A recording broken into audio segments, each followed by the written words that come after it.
Good morning everyone and welcome back. Mechanical engineering के अंदर manufacturing technology subject के अंदर आप सबका स्वागत है। आज का हमारा तीसरा लेक्चर, जो हमारा मेन टॉपिक था सेंट्रलाइज, वो था क्लासिफिकेशन ऑफ मैन्युफैक्चरिंग प्रोसेस, जिसके अंदर हमने बात की थी कि टोटल 6 अलग अलग कैटेगरी के अंदर मैन्युफैक्चरिंग प्रोसेस को डिवाइड किया जाता है, जिसके अंदर हमने 1 बाय 1 देखी थी प्रोसेस। पहली थी प्राइमरी शेपिंग प्रोसेस, जिसके बारे में हमने डिस्कस किया था। उसके बाद हमने नेक्स्ट सेकेंडरी और मशीनिंग प्रोसेस के बारे में डिस्कस किया था। उसके बाद के लेक्चर में हमने मेटल फॉर्मिंग प्रोसेस के अंदर डिस्कस किया था, और जो लास्ट लेक्चर था वो हमारा था जॉइनिंग प्रोसेस के ऊपर। आज थोड़ा आगे बढ़ते हैं।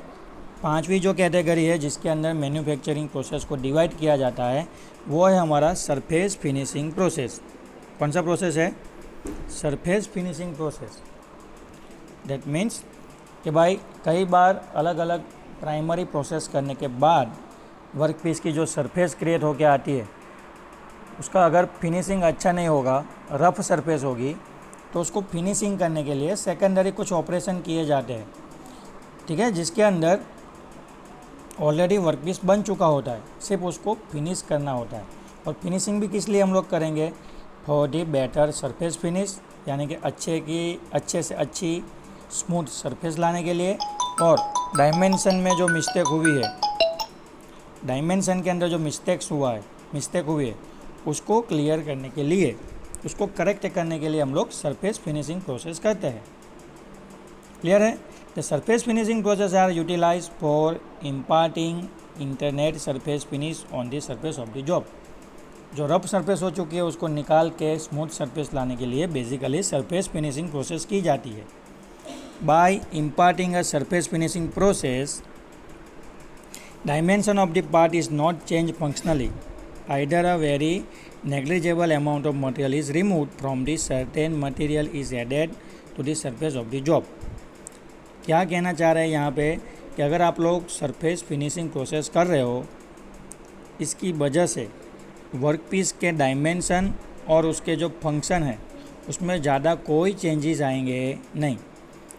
कब तक चेंजेस नहीं आएंगे? जब तक आप नेग्लिजिबल, यानी बहुत ही कम अमाउंट में अगर मटेरियल रिमूव कर दोगे, या फिर बहुत ही कम अमाउंट में मटेरियल ऐड करोगे, है ना।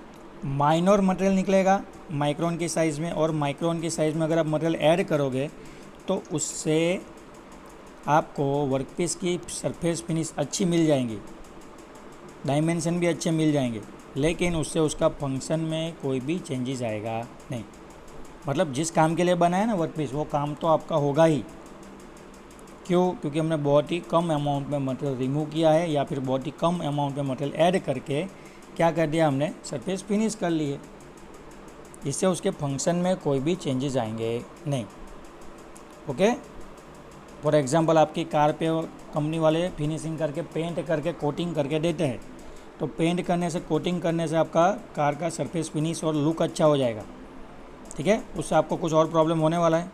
आपकी कार की स्पीड कम हो जाएगी ना, जगह ज़्यादा यूज़ होगी नहीं, माइलेज कम हो जाएगी नहीं, तो फंक्शन में कोई चेंजेस नहीं होंगे, सिर्फ अच्छा दिखेगा और स्मूथ सरफेस मिलेगी। क्लियर है? The process should not be misunderstood as metal removing process in any case, as they are primarily intended to provide a good surface finish और डेकोरेटिव और protective coating on the metal surface. देखिए, जैसे मैंने बोला वही वो यहाँ पे कह रहे हैं। आपको ये मिसअंडरस्टैंडिंग नहीं होनी चाहिए कि भाई मटेरियल रिमूव हो रहा है मतलब मशीनिंग प्रोसेस हो रहा है, बहुत ही कम अमाउंट में मटेरियल रिमूव होगा, तो ये मशीनिंग प्रोसेस नहीं है। मशीनिंग प्रोसेस अलग है और सरफेस फिनिशिंग प्रोसेस दोनों बहुत अलग है। किस तरीके से अलग है? तो कि मशीनिंग प्रोसेस में ढेर सारा मटेरियल रिमूव होगा वर्कपीस की सरफेस पे, उसकी कंपेयर में सरफेस फिनिशिंग प्रोसेस में बहुत ही कम अमाउंट में, माइक्रोन की साइज़ में मटेरियल रिमूव होगा, तो ये चिप भी ज़्यादा नहीं निकलेंगी, चिप्स। ओके, तो ये आप मिसअंडरस्टैंडिंग मत करना कि भाई सरफेस फिनिशिंग के अंदर मशीनिंग प्रोसेस होती है और ढेर सारा अमाउंट ऑफ मटेरियल रिमूव होता है, ठीक है। प्राइमरीली सरफेस फिनिशिंग प्रोसेस इसलिए की जाती है ताकि बाहर की सरफेस जो है वो गुड सरफेस फिनिश यानी कि सुपीरियर क्वालिटी की मिले, प्लस उसको हम लोग थोड़ा डेकोरेटिव कर सके, अच्छा कलर लगा सके, ठीक है। कोटिंग करके मेटल को, सरफेस को कोटिंग करके बाहर से जो लगने वाला कोरोजन है, ठीक है, उससे प्रोटेक्ट कर सके। इसके लिए ही हम लोग क्या करते हैं, सरफेस फिनिशिंग प्रोसेस करते हैं। बाकी हमारा उसके पीछे और कोई छुपा हुआ इम्पोर्टेंस एम नहीं है, ठीक है। Surface cleaning process also call a surface finishing process.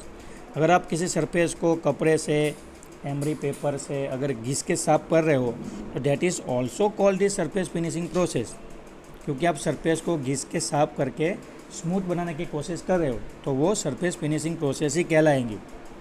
अगर पेंटिंग कर रहे हो तो भी सरफेस फिनिशिंग प्रोसेस है।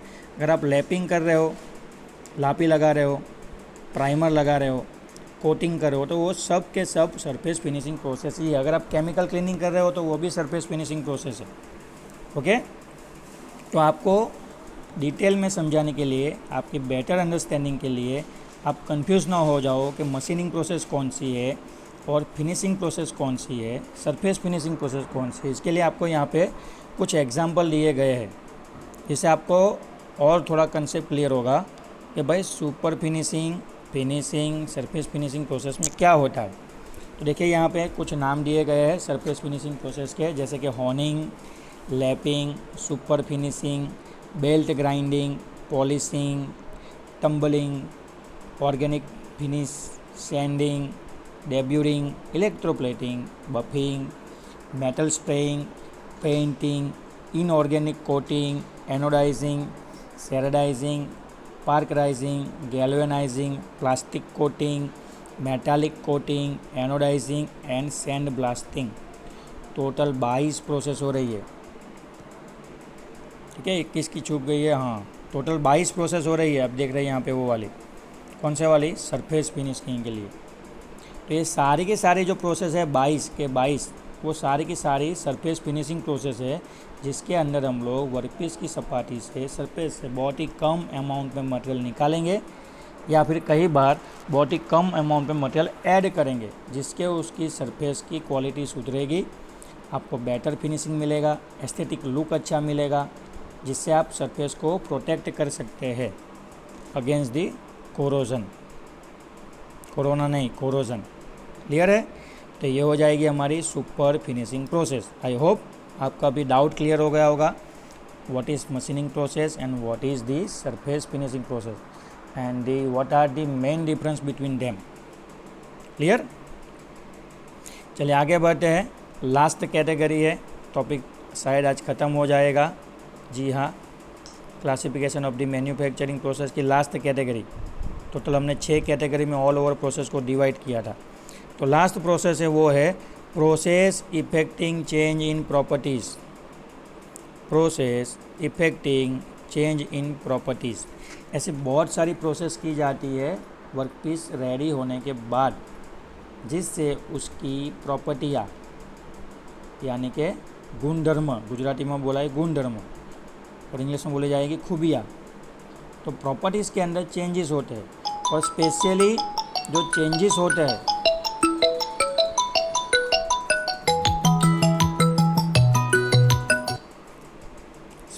चेंजेस होते हैं वो चेंजेस भी जो होते हैं वो कौन सी प्रॉपर्टी के अंदर हो गए, तो कि जो चेंजेस है वो स्पेशली मैकेनिकल प्रॉपर्टी के अंदर होंगे, जैसे कि स्ट्रेंथ, डक्टिलिटी, मेलेबिलिटी, मशीनेबिलिटी, ठीक है, हार्डनेस, टफनेस, ऐसी प्रॉपर्टियाँ चेंज करने के लिए हम लोग क्या करते हैं, कंपोनेंट रेडी हो जाने के बाद उस पर प्रोसेस करते हैं। ठीक है, तो देखिए क्या कह रहे हैं यहाँ पे, process effecting changing in properties are generally employed to provide certain specific property to the metal workpiece for making them suitable for particular operation or uses. Process effecting change in properties के अंदर हम लोग generally क्या करते हैं, तो कि metal workpiece के अंदर कुछ स्पेसिफिक प्रॉपर्टियाँ लाने के लिए उसके ऊपर हम लोग प्रोसेस करते हैं। प्रोसेस क्यों करते हैं, क्योंकि हमको उसके अंदर कुछ स्पेसिफिक प्रॉपर्टियाँ लानी है, जिससे वो वर्कपीस पर्टिकुलर किसी जगह के लिए सूटेबल और जहाँ पे उसको हम लोग यूज़ करने वाले वहाँ पे वो एक्सेप्ट हो जाए। ठीक है, फॉर एग्ज़ाम्पल मेरे पास एक एल्यूमिनियम का वर्क पीस है ना, मुझे उसको, वैसे एल्यूमिनियम होता है सॉफ्ट, मुझे वो कैसा चाहिए, मजबूत एल्यूमिनियम चाहिए। तो मैंने एल्यूमिनियम का वर्क पीस बना लिया। अब बेसिक प्रॉपर्टी के तौर पे वो थोड़ा सॉफ्ट होगा, लेकिन मुझे तो एल्यूमिनियम हार्ड चाहिए। तो मैं एल्यूमिनियम के ऊपर क्या करूँगा, process effecting change in properties, ऐसी कोई एक प्रोसेस करूँगा जिससे एल्यूमिनियम का वो पर्टिकुलर वर्क पीस सॉफ्ट की जगह हार्ड बन जाए। क्यों हार्ड बनाना है, क्योंकि मुझे उसको किसी ऑपरेशन के लिए यूज़ करना है, उसके लिए मुझे उसको सूटेबल बनाना था। इसके लिए मैंने क्या कर लिया, उसके ऊपर प्रॉपर्टी चेंज करने वाली प्रोसेस कर ली। Okay, some important material properties like hardening, softening, grain refinements are needed to job and hence are imparted by the heat treatment. अभी आप ध्यान से सुनिए कि कुछ पर्टिकुलर प्रॉपर्टियाँ लानी है आपको वर्क पीस के अंदर, जैसे कि हार्डनिंग है, सॉफ्टनिंग है, ग्रेन रिफाइनमेंट है, जिसके लिए हम लोग जॉब के ऊपर हीट ट्रीटमेंट प्रोसेस करते हैं। अभी आपको ध्यान से सुनना है, हर बार हम लोग प्रॉपर्टी चेंज करने के लिए जो वर्क पीस रेडी हो जाएगा उसके ऊपर लास्ट में हीट ट्रीटमेंट प्रोसेस करेंगे। अभी आप फ़िलहाल के लिए इतना याद रखिए कि भाई प्रॉपर्टी चेंज करने के लिए सिंपली हीट ट्रीटमेंट प्रोसेस की जाती है। ये हीट ट्रीटमेंट प्रोसेस क्या है, इसके अंदर और कौन सी प्रोसेस होती है, किस तरीके से होती है, कहाँ पे होती है, वो सारा डिटेल में डिस्क्रिप्शन हम लोग आगे जब चैप्टर के अंदर ये टॉपिक आएगा तब हम करेंगे। अभी आपको सिर्फ इतना याद रखना है, प्रॉपर्टी चेंज करनी है तो हीट ट्रीटमेंट प्रोसेस करनी पड़ेगी। ओके, हीट ट्रीटमेंट प्रोसेस करोगे जिससे वर्क पीस के अंदर का जो इंटरनल स्ट्रक्चर है वो चेंज होगा। और उसको हम लोग चेंज कैसे करेंगे, तो हमको जो प्रॉपर्टी चाहिए ना उसके अकॉर्डिंगली हम लोग स्ट्रक्चर को चेंज करेंगे ताकि हमको एंड ऑफ द प्रोसेस वही प्रॉपर्टियाँ मिले। Similarly the metal forming process effect on physical property of the work piece. Similarly, sword pinning process imparts fatigue resistance to workpiece. A few such commonly used process are given as under. जैसे आप जानते हो कि metal forming process हम लोग करते हैं, इसके अंदर हम लोग धातु के या फिर वर्कपीस को गर्म करके फिर उसको शेप देते थे, जिससे उसके अंदर फटिग रेजिस्टेंस प्रॉपर्टी डेवलप होती थी, जिसके लिए हम लोग शॉर्ट पिनिंग प्रोसेस करते हैं। ये सब आपके लिए नए वर्ड है, short pinning, fatigue resistance. Tension मत लो, सिर्फ इतना याद रखो, शॉर्ट पिनिंग और ये जो फटिग रेजिस्टेंस है, तो ये फटिग रेजिस्टेंस प्रॉपर्टी है। शॉर्ट पिनिंग एक प्रोसेस है जो हम लोग करते हैं जिससे वर्कपीस की बाहर की सरफेस हार्ड बन जाती है, फटिग रेजिस्टेंस बन जाती है।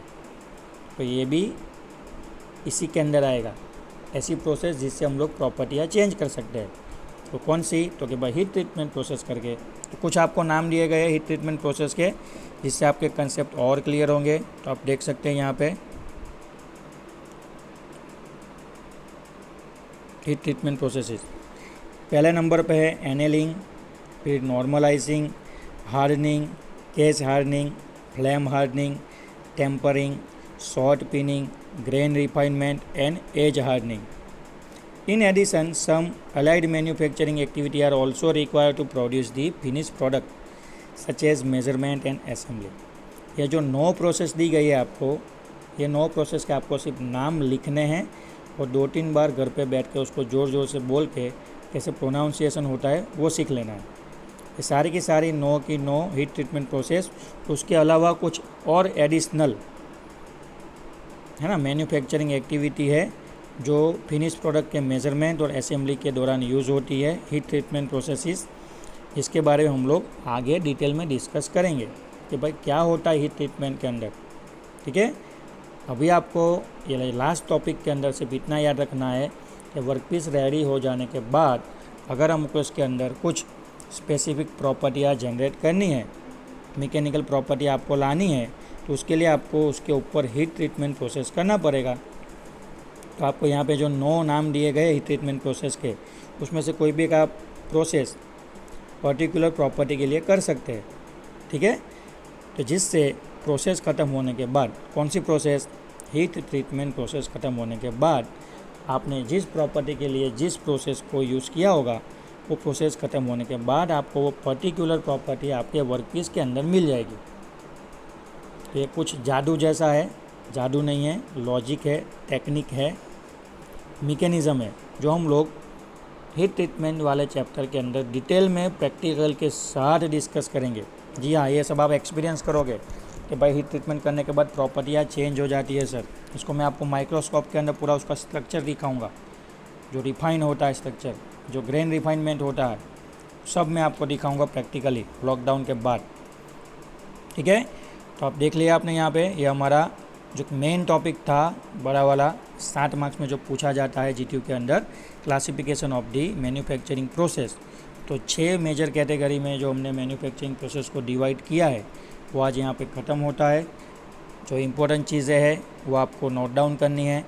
बाकी ये जो मैंने आपको नाम बोले वो आपको ज़ोर ज़ोर से घर पे बोलना है, अकेले बैठे हो तब, ताकि आपको उसका प्रोनाउंसिएशन अच्छे से आ जाए और आपका दिमाग उससे फेमिलियर हो जाए। फिर जब डिटेल में आगे बढ़ेंगे तो 1 बाय 1 आपको ये सारी प्रोसेस सीखनी है। क्लियर? यहाँ तक रखते हैं आज के लेक्चर में। नेक्स्ट लेक्चर में मिलेंगे नेक्स्ट टॉपिक के साथ। Thank you.